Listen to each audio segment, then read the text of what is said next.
Blissful afternoon, beautiful people.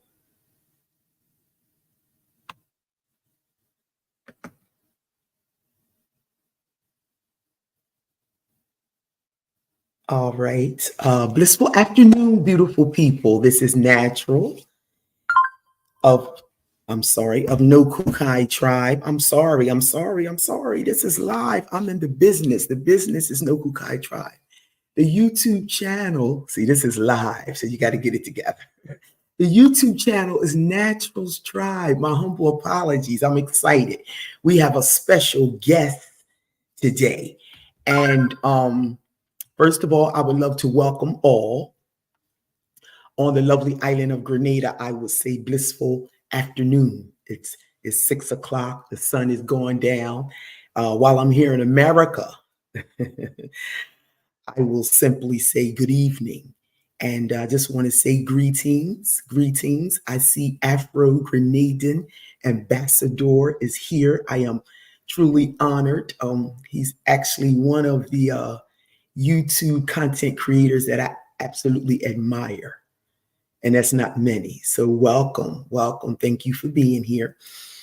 As you can see, our topic today, we're actually doing a series. Recovery or addiction versus recovery, 90-day series while we are here in America. And the goal, well, let me tell you what our channel is about first, before I go into the goal. We're going to maybe give people a few minutes, just a few minutes, to see if a few more people come in. And of course, people will watch it later. They always do. We'll give them a few minutes before we talk about, just a few. Natural, I'm going to come back in on another device because I noticed my camera isn't functioning. So I'll be right back in. Okay, we'll wait for you. Thank you. Wow, that was different. Okay, our special guest needs to come in on a different device because her camera isn't working. Okay, so we'll wait a few minutes. I'll give her a few minutes and appreciate your patience. It's always something when you go live. Always. So anyway, while we're waiting, okay, our special guest, she's here. Can you hear us, Sylvia? Very well, thank you. Good afternoon. Okay, wonderful. I appreciate you being here, sister. You look beautiful. Okay, so we were introducing our channel to the people. For those that will come in later, for those that are here, our channel is about anyone who has ever had a thought or an inkling about getting up, leaving United States of America, finding a country, embracing it, and making it your own. The thing Grenada has done with me. I always say Grenada chose me. So, and the last line is, and everything that comes with it. So remember, if you get nothing else from me, remember Natural said, anywhere you go, you have to take you with you. So our topics are always about the anything that comes with it. So today, as you can see from our topic, we're doing a 90-day series on addiction versus recovery. This is episode 3. And our goal is to go back home to our island and start a support group because alcohol is bright and shiny. And it can be very, very painful to watch. So because I'm here in America, I am exercising my dual citizenship, which is such an honor. Because I'm here and I do have quite a few Grenadian viewers, I would love for the world, not just Grenada, not just America, for the world to see what it looks like, what having support looks like. And today's topic is going to go even one step deeper. We're going to talk about medicinal cannabis and recovery. Because recovery does evolve and things change. And addiction begins to look different as the newer member comes after the predecessor, the one that was already here. So me, myself, I'm a grateful recovering addict. It's 26 years later. My clean date is October 17, 1997. I am an advocate. I am a strong advocate for medicinal cannabis. I have nothing against recreational. I will not judge you. It's just not for me. I'm talking about medicinal persons that may have to use it for medicinal purposes. I'm talking to cure your body. So that can be anything from asthma to chronic pain. So we're going to talk about it here. Of course, there are a lot of opinions. It's the reason we're talking about it, because it needs to be put on the table.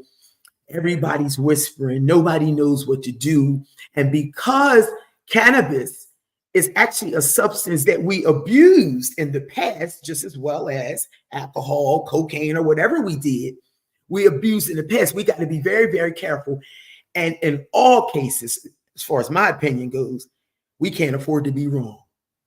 So that's why we're going to talk about it, how you should do it, what should be done, what the literature says. We have some literature that has been researched and kind of proven over the years. So we're going to just share bits of that. We're not going to go into it deeply. If anybody wants to go into it deeply, you are free to have a one-on-one with me. But we're just going to touch the base of it and have conversation. So we have a special guest with us, and I'm going to allow her to introduce herself. And then we're going to start our conversation. We're going to start our conversation. Sylvia, thank you so much for being here. Can you tell us who you are? Who is Sylvia? Thank you so very much, Natural. It's a pleasure. Yes. Thanks for inviting me, and welcome to all the friends, far and wide, right? I look forward to one day meeting your Grenadian friends if I can get off this continent. But my name is Sylvia, and I am a person in recovery, right? Wow. A 12-step program, and I'm in Narcotics Anonymous. Yes. Is my anchor. So I tried lots of different things. I tried everything. I tried medicine, religion, psychiatry, to try to help me with my drug problem. But nothing worked until I found the Fellowship of Narcotics Anonymous. And with the fellowship, they introduced me to the program. So the program is a set of 12 steps, 12 tools, and 12 concepts, which are my mainstay. And it's basically just spiritual principles, which you can find in lots of modalities. Like I am a strong proponent that Narcotics Anonymous, the 12 steps is what worked for me, but there are all types of modalities and methods of recovery that work for lots of other people. But this just works for me. And my clean date is July 6th, 2004. We will be celebrating 20 years in a row, very shortly. And I'm confident that I will get there one day at a time. So that's about who I am. Thank you. Wow, that's beautiful, sis. Thank you so much. Now, just so we can put some clarity on it, because I don't want anyone to count themselves out. And you said you're about to celebrate 20 years. I just said my clean date is 97, so that's 26 years. So I don't want somebody to be like, wow, that's a lot. That's a long time. No, we came in with 1 day clean. 1 day. We started with 1 day free from drugs and alcohol. So, and you also used the term, you said Narcotics Anonymous is the realm that worked for me. Now, I need to make it clear that alcohol is a drug, because I don't want people to hear the word narcotics and say, oh, that's not for me. Alcohol is a drug. Now, I'm not talking to the people that can have a drink and go home and take care of their family. I'm talking because everybody that drinks alcohol is not an addict or an alcoholic. I want to make that clear. We're talking, this is for the people that have a problem. Once they touch it and use it, it becomes a major, major problem. And life goes down the drain.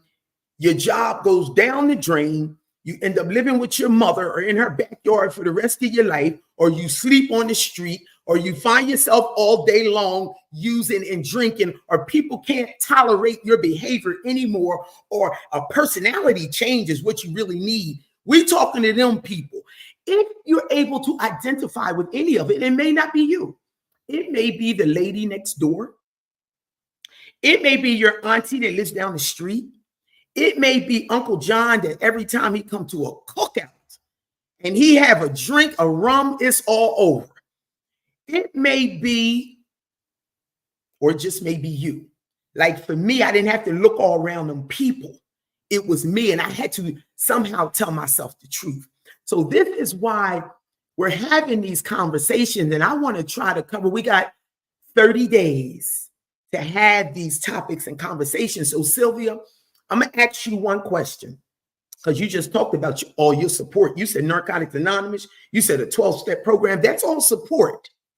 So tell us, why is support important for persons recovering from drugs and alcohol? Why? Why they can't just go sit under a tree or go soak their body in some water?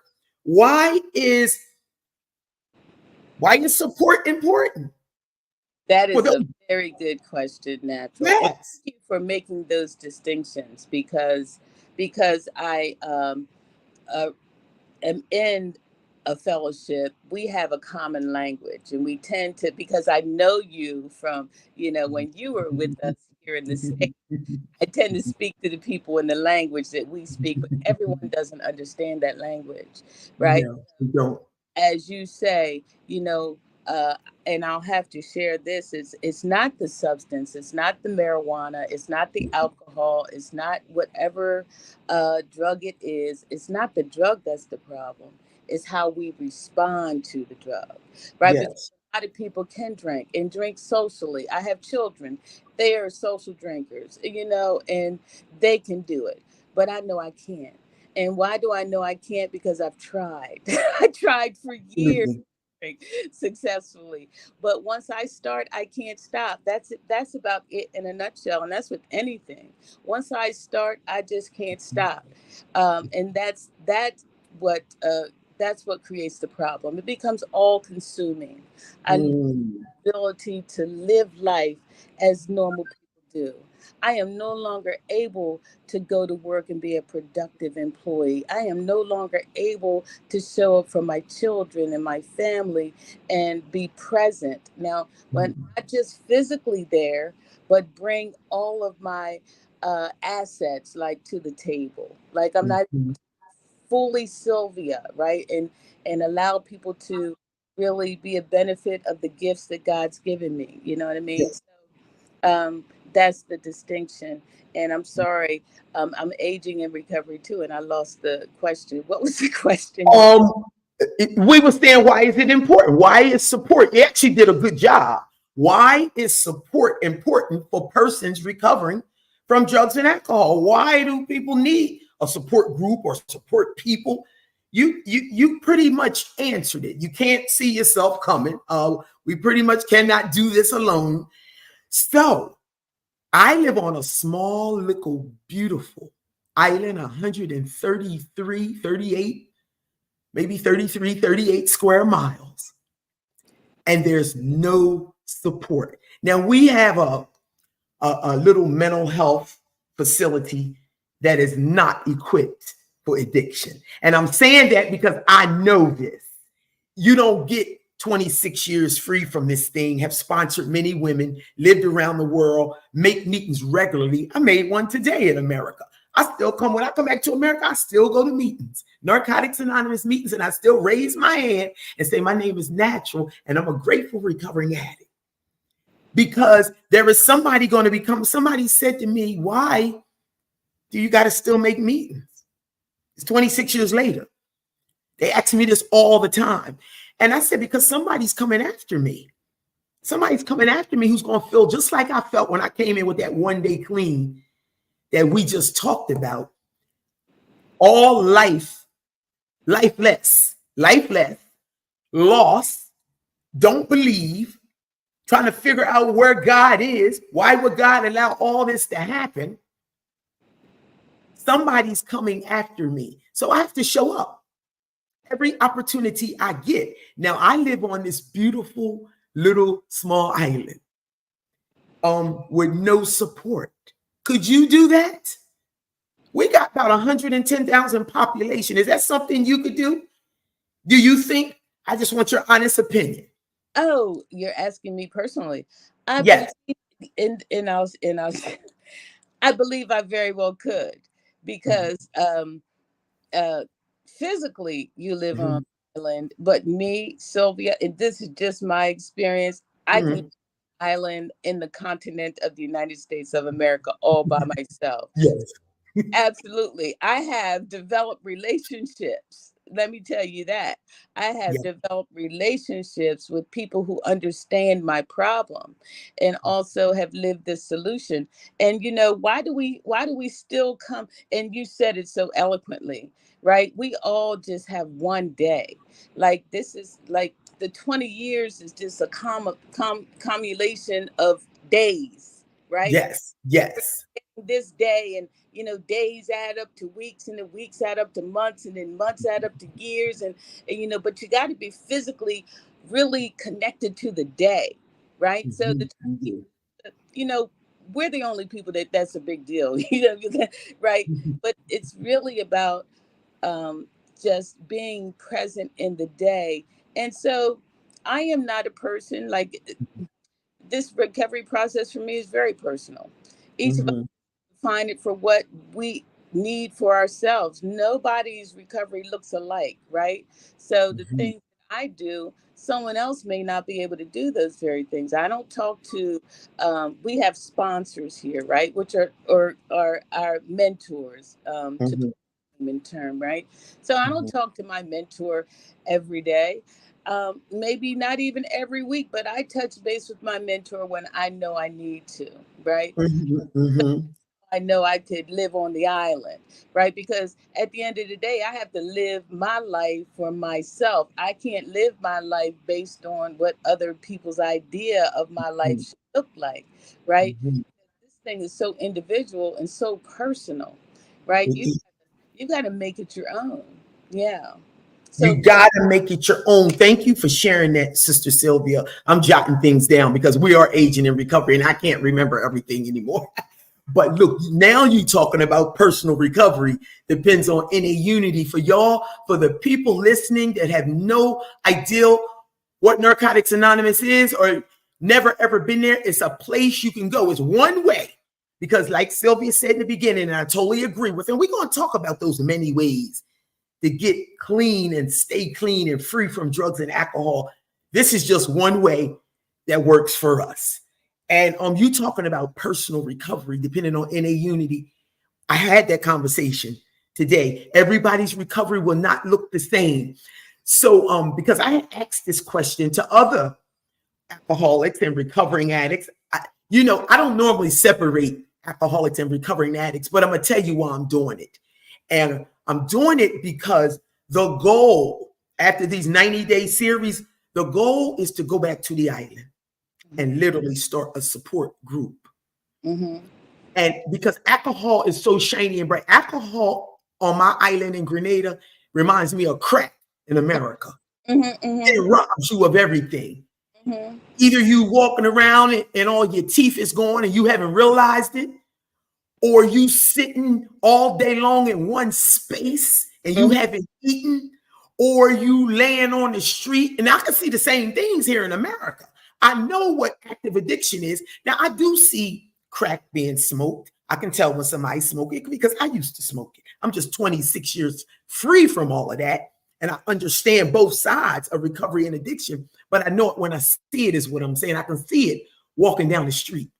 So alcohol is so shiny. So you're going to hear me keep saying alcohol and drugs. I don't normally separate the two because I understand alcohol is a drug, but I don't want nobody to be lost about this. I want as many people to be able, I want to sensitize as many people as I can to this support once I return to the island. I want everybody to know that you are welcome. And then you don't even have to be about the alcohol, like you just said. You might just need a personality change, your ideals and your attitudes and your behavior. because 10% of the problem is only the alcohol and the drug. There's another 90%, people. There's another 90% that needs to be addressed. But one thing for sure, if you don't address alcohol and drugs, your whole life will pass you by. I am a witness. I am a witness to that. So thank you for talking about personal recovery. And you use the word normal. I don't even use the word normal anymore. I don't know what that is for real. And you talked about understanding the language. And thank you for pulling that one out, because Grenada is totally different than America.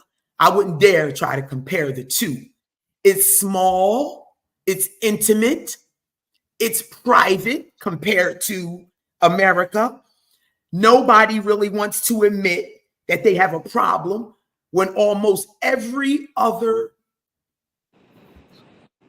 I hate to pull out the statistics. This is just with me seeing with my eyes and being present at the market every day and being in my village and talking to my lovely neighbors. Every other man, almost every other man, we're not going to do the women yet. Almost every other man is an alcoholic. It makes it difficult to date. It makes it difficult. Now, I know some people ain't going to like what I'm saying, but it's the truth. I love Grenada, but guess what? I don't believe the creator bought me to Grenada just to have a good time and lay under them beautiful palm trees and on them beaches. Not this grateful recovering addict. It said, go there, because a lot of people are around the table at this point discussing recovery and addiction. I'm still keeping up with my countries just because I'm not there. They're trying to figure out how to do it. The need is so high. And every time somebody do something or commit a crime, where we used to only have once a year, now it's trying to go higher, but it's always alcohol and drugs behind it, or mental health, which all goes hand in hand. So the goal is to, Omar, we love you. I see you. We see you. Omar is in the chat. So the goal is to, and I've already talked to a few people about the space we're going to hold it in, just a 1-hour meeting, 1 day a week, and we begin to heal. Hopefully, if one person gets something from this, if one person gets something or finds recovery from alcohol and drugs, then my job is done. So this is the opportunity to see what recovery looks like. You're looking at somebody who used to be just what I described: derelict, degradation. This is what recovery can do. It can have you sitting amongst another beautiful sister who's a grateful recovering addict, talking about how we're going to introduce this and sensitize other people to a new way of life. Because, now, if I may, you spoke, and as you're speaking, yes, my thoughts are just reeling. Please share with us, please. So, Narcotics Anonymous started 71 years ago, right? And you know who started it?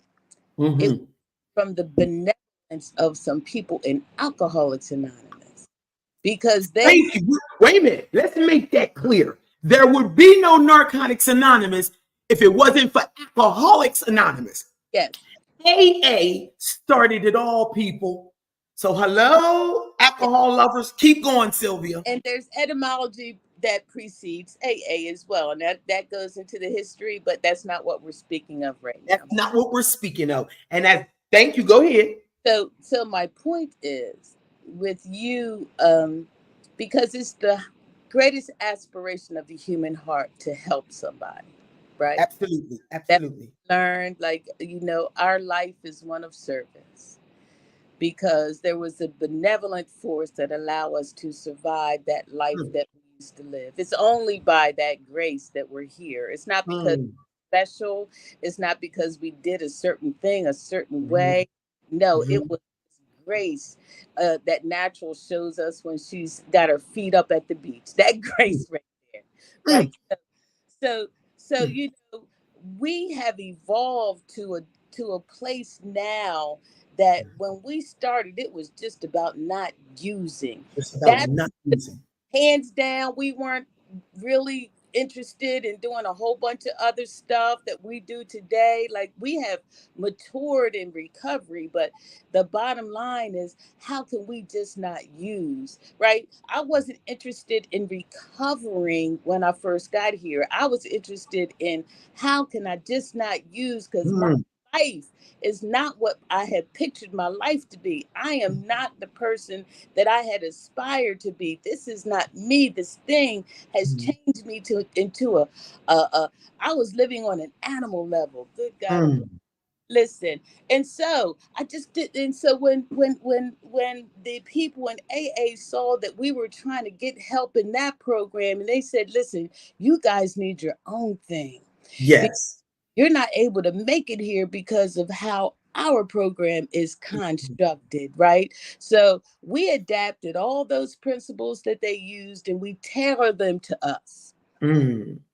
So when you go to Grenada, you can adapt. Listen, you have all this experiential evidence that this way of life works. Yes. But you adapt it to your local community. Listen, and it starts with, because we got to liberate people, to be honest.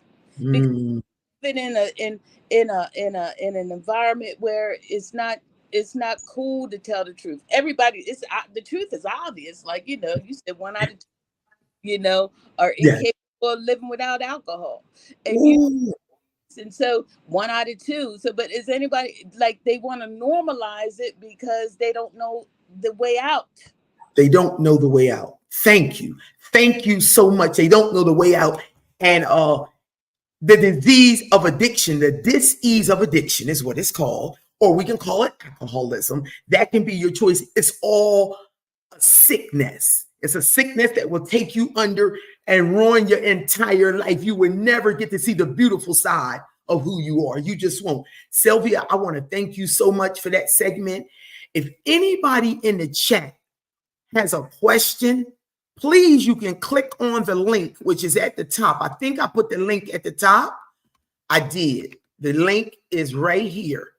And you may click on it. And I will bring you in if you have something you want to add. So you talked about evolving, Sylvia. And that's going to take us right into the topic. Evolving. Now, here's what I really want to talk about, because I'm home 31 days today in America, and I only got a couple more months here. And I see the area. And when I say the area, people in the chat, I was raised in this area. My clean date is October 17, 1997. So my detox, my first day in a meeting, my first time asking somebody to sponsor me, and standing up and getting a 30-day key tag and a 60-day key tag and just keeping on till today will all happen right here where I'm sitting, not in this house, but right here. So we're talking about evolving, which means things change, people change, recovery changes. It begins to look different. You got new drugs out here that are burning holes in your brains and taking you straight out. And people are eager to get them. You got alcohol that is poisoning people, and they waking up, if they wake up, and saying, give me some more. So we're talking about evolve. We're talking about aging in recovery, the thing you just talked about. And when you age in recovery, things happen. For me, it's sciatic nerve, some of the worst pain I've ever faced in my life. I know for sure it could take a horse down. You ever seen somebody shoot a Thorazine in a horse? You got to think, I'm sure it could take a horse down. So I'm a true advocate, I know a friend that had asthma attacks all his life, who uses medicinal cannabis, ain't had another asthma attack. I'm just saying, I understand the healing properties in it, but here's the tricky part with medicinal cannabis, right? First of all, we got to remember, if you're an alcoholic or an addict, that comes first. You got to remember that. We cannot afford to be wrong. But the reality of the matter is, in some cases, somebody, in my case, it would be me, will choose to heal naturally. I cannot do the oxycodone, the Oxycontin. And if somebody else can, that's fine. These are all the things we use and abuse, but we're going to have to turn around and use them to heal ourselves. Now, so I can't do those things. I tried. I had a surgery and I tried.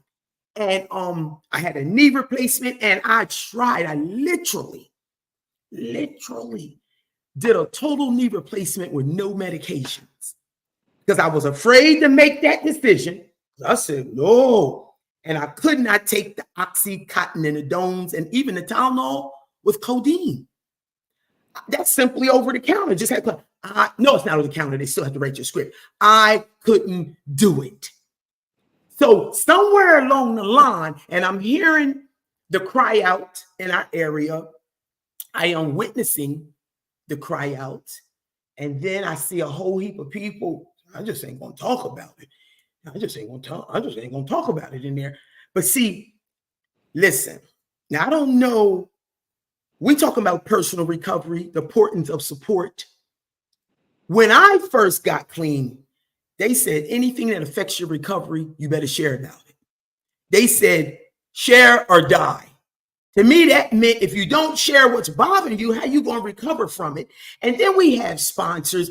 As you get older, recover, you learn how to take certain things to your support group and your sponsor. You don't have to bring everything to the floor. But everybody ain't feeling it in the beginning. They simply trying to save their life. Like you said, the only thing that was important was just get a day clean. So at some point, people are going to have to use different things to heal their body. For me, it's CMOS, and it will be medicinal cannabis as needed, PRN, when and if I need it. I'm just grateful it hasn't been lately. I mean, I came in with a sciatic nerve. I ain't gonna lie to you because it was cold and rainy when I got here. Remember, I live in hot weather all the time. And that thing was, my leg was dragging like I was wishing I had my cane with me. I got a nice cane at home and I had a nice stick, a staff. I was wishing I had it because I was like, wow. For a minute, I thought I wasn't going to be able to walk. I went up to the little urgent cares that we have around here. They're like little hospitals, people. And they had to give me a shot. And I was like, wow, this thing has the ability to cripple me if I don't do the things they taught me in physical therapy, because I went to physical therapy for a whole year for this sciatic nerve when I was first diagnosed. So what I'm saying, at some point, it's going to get personal and you're going to have to make your own decisions, and it ain't going to look like everybody else's, and everybody ain't going to agree. And some people are going to be whispering, you're smoking weed. And I'm just saying, so what about those people? How do you feel? What's your opinion? I would like to hear your honest opinion. And a part two, wait a minute, I forgot my train of thought. What is your opinion? Yes, let's go with that. What's your opinion on healing yourself, if you have to, with medicinal cannabis?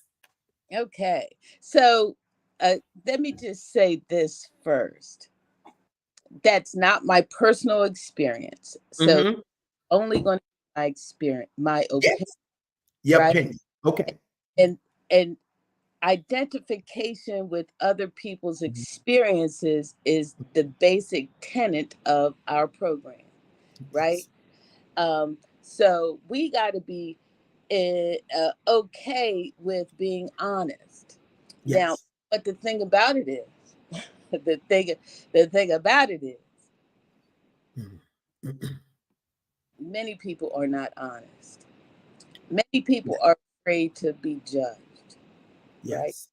Because you come in here when you're in that place of just like at your wit's end, you've tried everything and nothing's working, and you're afraid to die. You willing to tell everybody everything. Everybody, everything. It don't even matter what it is. Yes, it doesn't matter how heinous the thing was, or how embarrassing it is, or how humiliating it is. You just be ready to tell because I need some help. Tell it. Yes. But you alluded to this thing that the disease of addiction has so many manifestations. And we tend to live secret lives. Literature says, we have a whole bunch of literature, people, and these are our books and all that we read, but it's not from research or anything. It's just basically our experience. Fellowship. You know, this is not, we're not organized. We don't have this structure. We can take pieces of the program and use it. And we don't have to use, we can take it and make it our own. That's how free this thing is, right? So when, as we are aging, you know, different things start to happen, and we have to, and it talks about in illness in times of illness. In times of illness, it talks about, yes, you may have to go outside of your ideas that you had at the beginning about what recovery looked like for you, right? But you got to stay in close association with somebody you trust. It has some trusted people that you trust, because you're not gonna pay attention to anybody if you don't trust them. You're not gonna allow them to help you if you don't trust them. You got to trust somebody or a few people, because you can't trust your own thinking when you're using a substance like cannabis. I have a job and I'm a professional, and people drink. They drink a lot on my job. A lot, yeah. And then they drink a lot. And they always invite you out because I don't look like I got a problem with alcohol. I look like them, right? Right. But they say, come on, Sylvia, have a drink. And you know, I say, no, I don't drink, right? And sometimes I make a joke. I was like, you know, I worked real hard and I retired early from alcohol because, you know, I just can't do it anymore. So I like that. Yeah, I worked real hard. Listen, overtime, triple time. Listen, I got it in, and I was able to retire. I like that, sis. Wait a minute, you said something now years ago, or 2 years ago, 3 years ago. I would have never been an advocate for medicinal cannabis, but we're talking about evolving here. I didn't have a reason to be. I didn't know I wasn't going to be able to take such medicines. I didn't know everything was going to have to be from a natural perspective. But look, you talked about in times of illness, and I pulled it up on my phone. And because I need people to know that there is literature here to prove everything we're talking about. So if anybody would like to read this, it is a pamphlet, a Narcotics Anonymous pamphlet. You can Google it. And it's called In Times of Illness. There it is right there. Thank you, Sylvia. And it covers informing our healthcare providers. Now, I ain't going to go into that chapter 7 or page 7, informing our healthcare providers. It is so imperative. We're not just talking about somebody realizing you're an addict or alcoholic, coming into the rooms of Narcotics Anonymous and then wake up one day and say, I'm going to use medicinal cannabis. No, because this thing is tricky. This thing, you must meet with your whole team of doctors, because we're not capable of making a sound decision on a daily basis. We drink and drug for too long. That's why support is important. Thank you so much. So that's page 7, and then it goes into little bullets. And then it had the next page 10 is medication in recovery. It is suggestions there. Also, listen, they wanted to know, natural, what are you going to do? We've done this surgery, but that sciatic nerve ain't going to go nowhere. They wanted me to stay another 6 weeks. So I had a plan, and I asked one doctor before we get started with this conversation, do y'all understand the healing properties of the waters in the Caribbean? And one doctor said, yes, we do. So I knew I was going to combine that with the stretching. It's not a whole lot of things. Pain medicine, by the way, cannot do anything for a nerve condition, just in case somebody else get this. So you can keep pumping all those pain medications that they give you for this. You might get a 2-second relief, but pain medicine cannot do anything to a nerve condition. See, I participate in my medical appointments now, and you'll learn to too, as a recovering alcoholic or an addict. Recovering and active is 2 different things. We're not talking about an active addict. You can't be responsible for nothing, but once you're in recovery, you're responsible for everything. So this illness in recovery pamphlet that Sylvia just showed you, and I pulled it up, you can pull it up too. It will get you there in your thoughts. And then if you would like to join us once we're on island. So Sylvia, when you fly over, I promise you there will be a support group.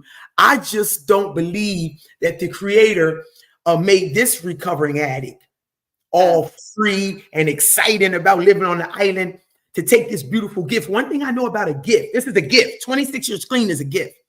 You don't get to keep gifts this precious without giving them away. So the time, because I've been wanting to do it for a long time. But I said, I don't want to be responsible for that. I don't want to be responsible. Yes, you do want to be responsible because y'all had a support group waiting for me when I got there. It's really the government's responsibility to have rehabs and support groups, but we ain't going to put it on nobody. Our responsibility. So we're going to do it. Somebody's going to allow me to use a space. We're going to advertise it on all the Grenadian channels, and you come freely. And you bring a friend with you if you like to. You bring your mother, you bring your auntie, bring Uncle John, bring your father. You know he drinks too much alcohol. Bring yourself. Bring yourself. But that's one young man. Before I left, I said, would you come? Because he's so handsome and nice and gorgeous and too young to be an alcoholic. I said, would you come if I started? He said, I will, Natural. I believe him. I believe him. So you're here to assist in that. So when you hear about this new support group on the island of Grenada, know that you were a part of it, Sylvia. So that's all I really wanted to say about the Evolve. And I didn't want to get too much into the medicinal cannabis, but I do want for the newer member, the person that's just walking in the door, I wouldn't suggest you come in smoking, talking about I'm healing myself naturally, because you don't know. You got to recover. You got to get your mind straight first. You got to let all that go. And for real, if ain't nothing wrong with you, you ain't got no business trying to use cannabis about nothing, whether you drinking the tea, whether you smoking it. If you ain't trying to heal nothing, then what you doing? You just smoking, or you just drinking cannabis tea. No, we talking about healing. And then you got to remember you're an addict or alcoholic. And then you got to be real careful, because if you use, then you got to start all over again. If you survive it, everybody don't survive relapse in this thing. Some people, they just die.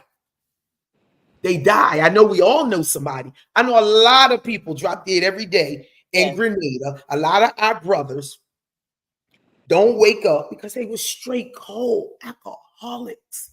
And I don't want to see that no more. I don't care if I can't find anybody to date on island because they're all alcoholics. I'm not dating none. But guess what? I love my black men, and Grenada is 98% African.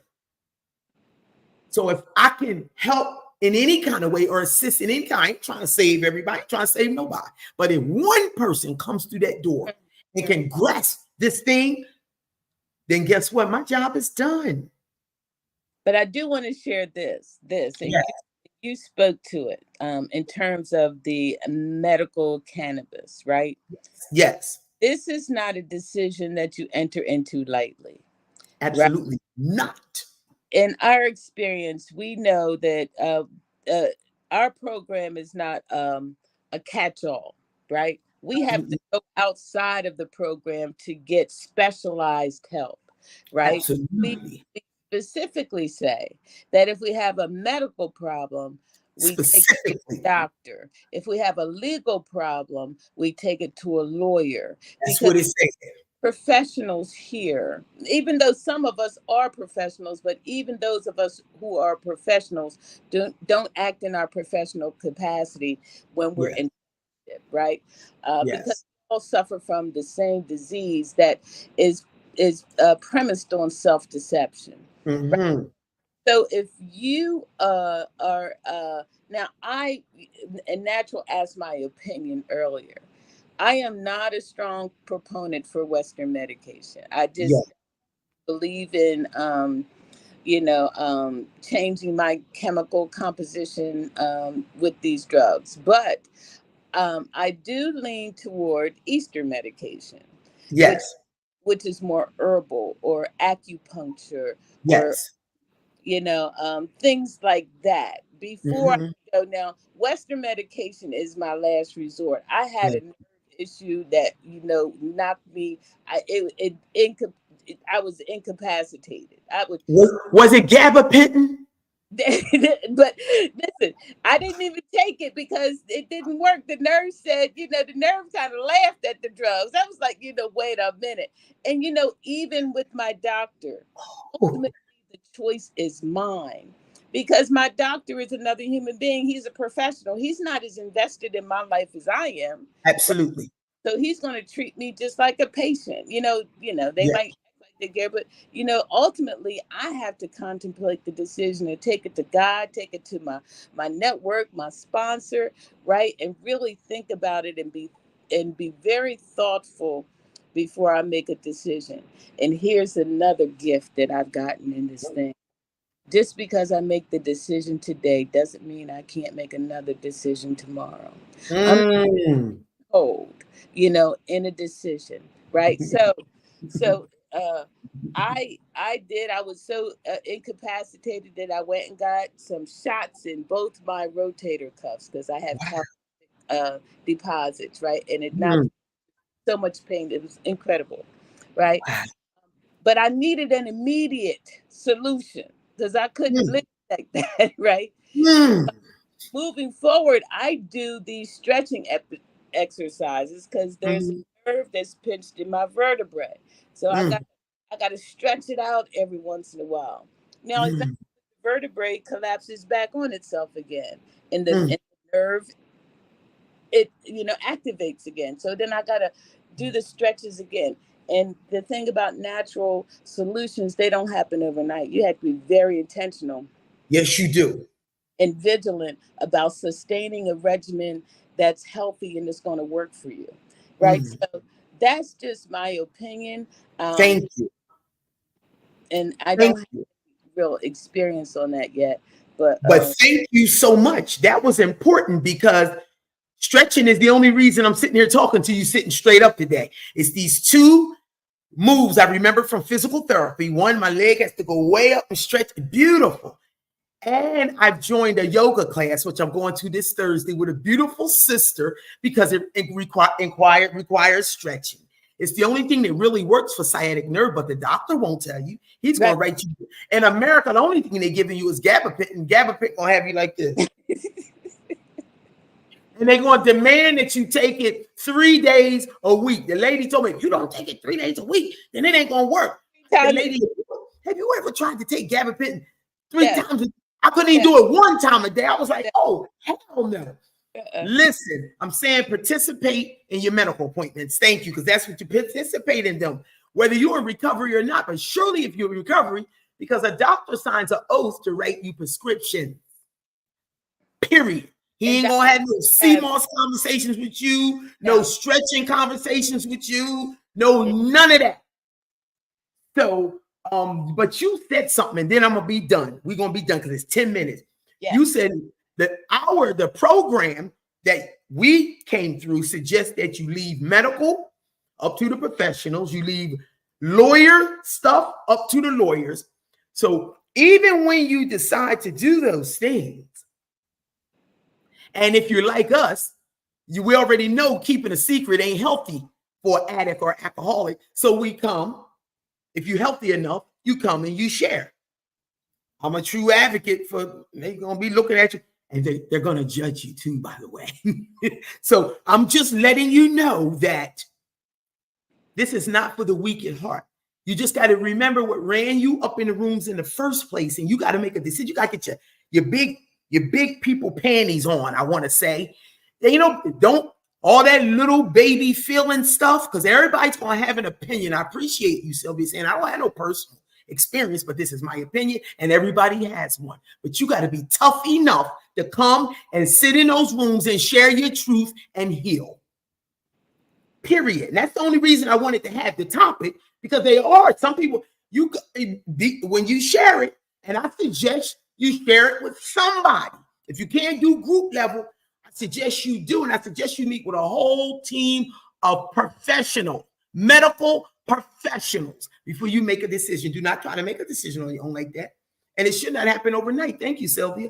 It should take another couple years. If you can handle your pain, I ain't just saying, I don't know what kind of pain people have, because I remember a sister coming through this process that had sciatic. Matter of fact, I rented her a room one time and I judged her. I ain't gonna lie. I was like, sis, I can't, look, I don't, what you, I can't, you. I never knew I was gonna have a sciatic 15, 20 years down the line. And that thing had the ability to cripple me if I don't stretch and do the things that I do and all the things that I must do. So you never know when your time is coming, is what I'm saying. And you will be judged, but don't worry about all that. And you got to be careful, because we know when we've used, and if that's the case, then you got to come with that one too. You got to tell somebody. You don't get to recover through telling lies to yourself or other people. That ain't going to happen, alcohol or drugs. So, Sylvia, I want to thank you today. Chat, I want to thank you too. So what would you say? Give us some, what would you say? You're a grateful recovering addict. I'm going to start a group. Give us some something to take with us, because this is going to be new to the island. I'm going to have to sensitize. The island people are more private than us as Americans. So even if you're an alcoholic, they don't halfway want to believe that that's the problem. They want to be quiet. I've used with a whole bunch of island people throughout my life, and I ain't seen none. I ain't sex. I done sit next to very few island people in meetings or support groups where they at. Now, I know there's many, many ways to get clean and stay clean, but I believe a lot of them are out there. I'm living proof. I live right with a whole heap of people that need help. Bad. Well, the most important thing I feel to do, the first step, is just create an atmosphere. Yes, thank you.